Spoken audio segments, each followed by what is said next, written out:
Kalau harus saya tanggapi ya, memang pada video-video terakhir khususnya setelah awal tahun 2020, bahasa mengenai permintaan seperti silahkan subscribe, kemudian like, komen, dan share itu memang saya hilangkan. Mengingat keterbatasan waktu saya untuk menanggapi juga sudah sangat berkurang. Itu yang pertama. Yang kedua, alhamdulillah sejauh ini saya bukan maniak subscriber gitu. Ditonton ataupun tidak video saya itu, alhamdulillah sejauh ini saya tidak peduli. Karena bagi saya channel ini sebagai sarana untuk meningkatkan wawasan dan mendidik petani untuk bisa lebih memahami tanaman agar resiko kegagalannya bisa diperkecil dan dipermudah.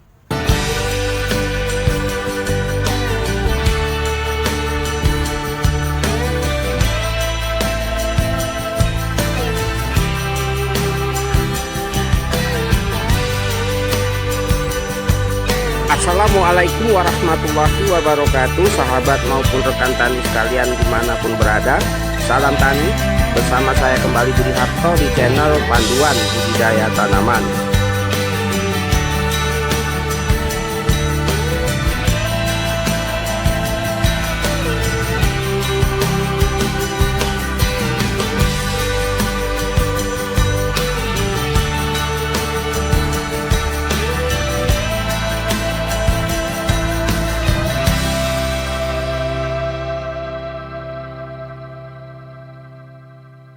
Assalamualaikum warahmatullahi wabarakatuh, sahabat maupun rekan tani sekalian. Kebetulan ini buah-buah timun milik dari Abang Da Sertu Suryanto, petugas Babinsa dari Koramil Stabat, yang sering juga datang ke rumah untuk berkonsultasi. Karena sebelumnya beliau memberi kabar mau datang ke rumah, maka saya pesankan untuk membawakan buah-buah timun yang abnormal secara penampilan fisiknya. Teman-teman bisa melihat banyak sekali karakter buah timun yang tidak normal secara penampilannya. Ini di sini ujung daripada buah timun berkerut sehingga tidak mulus, kemudian ada netek atau ya cekek leher di pangkal buah. Di sini ada yang ukurannya besar tapi tidak normal secara panjang, karena di sini terjadi pengkerutan atau pengerucutan pada ujung buah. Nah, di sini ada lagi yang bengkok sempurna seperti ini, bungkuk udang ya. Ada lagi yang ini cekek leher pangkal. Kemudian ini ya, ini berkerut di daerah tengah, ujungnya juga sedikit netek nih. Begitu juga pangkalnya, ini juga parah netek. Kemudian ini secara ukurannya sih sudah lumayan, tapi bentuknya yang tidak normal dan tidak silindris. Dan ini yang semi normal, kalau di Medan ini termasuk buah monja atau afkir yang biasanya dijual dengan harga separuh harga buah normal. Nah, yang di sini ini ujung tidak berkembang, kemudian netek, tengahnya agak melenduk nih, dan pangkalnya juga tidak normal secara pertumbuhan. Di sini lagi ini ada yang kayak jeruk purut dan warna pigmennya sedikit kuning. Ini, nah ini netek juga di ujungnya, kemudian cekek leher di pangkal, dan bentuknya seperti jeruk purut, berkerut-kerut. Ini lagi ya, berkerut bergelombang seperti bukit barisannya. Baru terjadi penyekatan ya, cekek leher, tapi tidak terlalu parah di pangkal buahnya. Ini juga cekek leher di pangkal buah. Baru yang ini bengkok tapi sedikit lumayan sempurna ya. Ini masih bisa dicong nih. Dulu kalau saya tanam timun dalam satu karung ya jahat dikit lah ya kan, ada yang seperti ini yang saya masukkan barang-barang 10-15 biji dalam satu karungnya. Ketahuan liciknya ya kan. Nah, dan ini netek juga, ini parah neteknya nih di pangkal buah. Di sini juga melenduk, warnanya hijau gelap. Kemudian ujung buah juga tidak silindris. Jadi sahabat tani sekalian ya, pada umumnya untuk varietas-varietas yang berbuah atau munculnya buah itu di batang utama seperti varietas dari Tanindo Subur Prima maupun dari Pertiwi, itu secara rata-rata hasil buah atau petikan pertama itu akan cenderung banyak yang tidak normal. Ya seperti ini. Ini kondisi tanamannya kisaran umur 38 sampai 40 hari. Karena panenan juga baru yang ketiga. Dan dipastikan ini adalah buah-buah pertama dari panenan tanaman timun Abang Da Suryanto tersebut.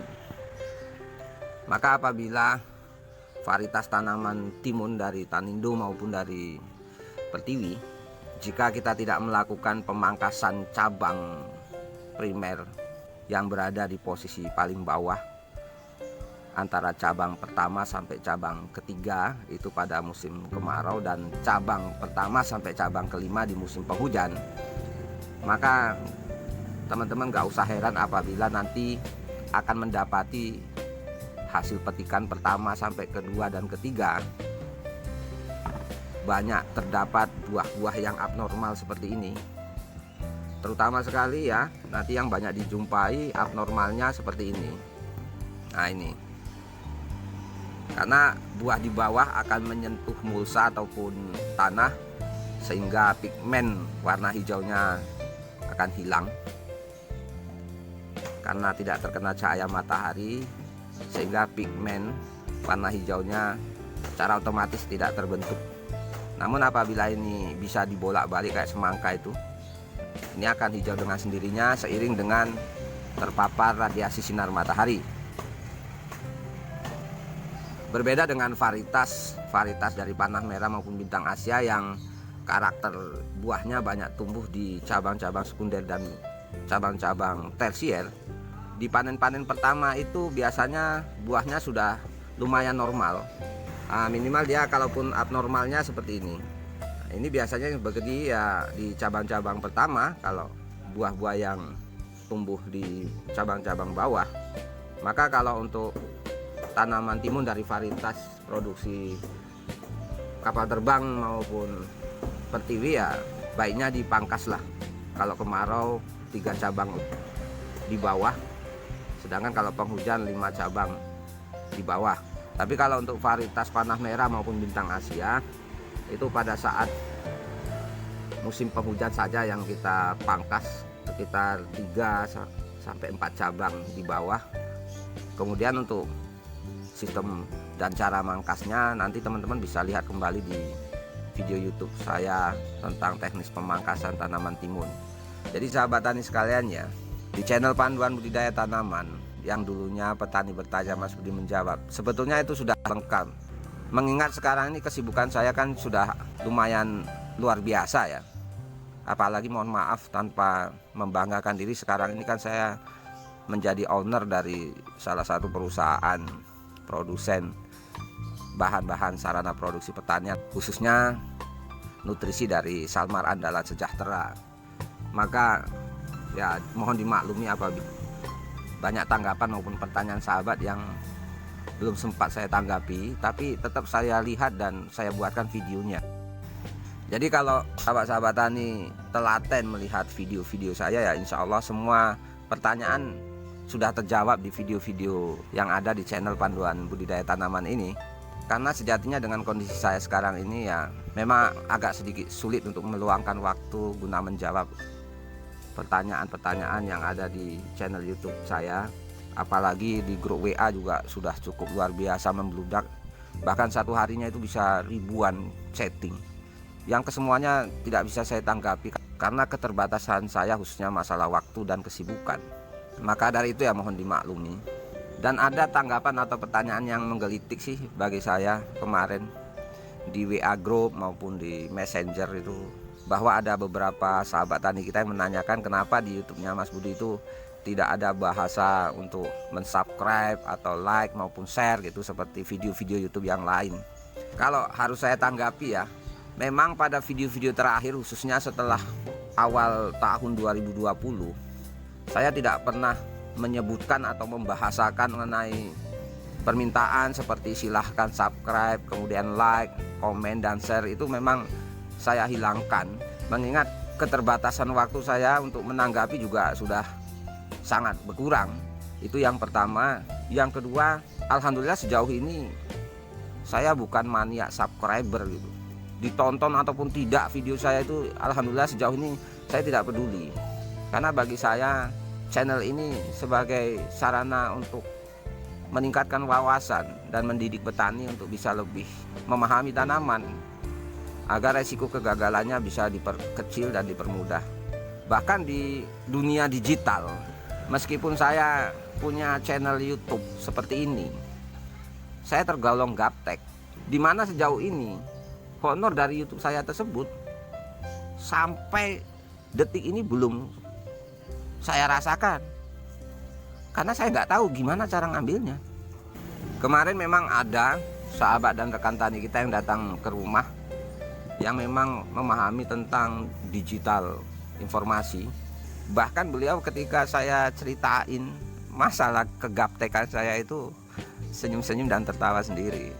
Ya, bagaimana selama berbulan-bulan saya itu tidak paham bagaimana caranya memanfaatkan ataupun bahkan mengambil honor saya dari YouTube. Maka saya sejauh ini insya Allah ya secara niatan hanya ingin berbagi wawasan pengalaman sama teman-teman, khususnya dalam hal teknis budidaya tanaman. Apalagi sekarang ini sebagai owner suatu perusahaan walaupun belum membesar ya, pastinya saya banyak disibukkan dengan hal-hal administratif yang menyangkut perusahaan yang saya dirikan. Jadi ya insya Allah menjadi YouTuber khususnya di dunia pertanian ini tidak menjadi pokok tujuan utama saya secara pribadi. Tapi ya saya sering-sering share video di YouTube ini agar bisa memberikan tambahan wawasan bagi sahabat dan rekan tani yang memang memfollow video saya. Ya sekaligus ajas manfaat menjadikannya media untuk mengenalkan atau promosi produk-produk dari Salmar Andalan Sejahtera. Mudah-mudahan ini bisa dimaklumi dan kita lanjutkan ya. Kalau bentuknya seperti ini, biasanya karena menyentuh tanah sehingga tidak terkena sinar matahari, akhirnya pigmen warna hijau tidak keluar.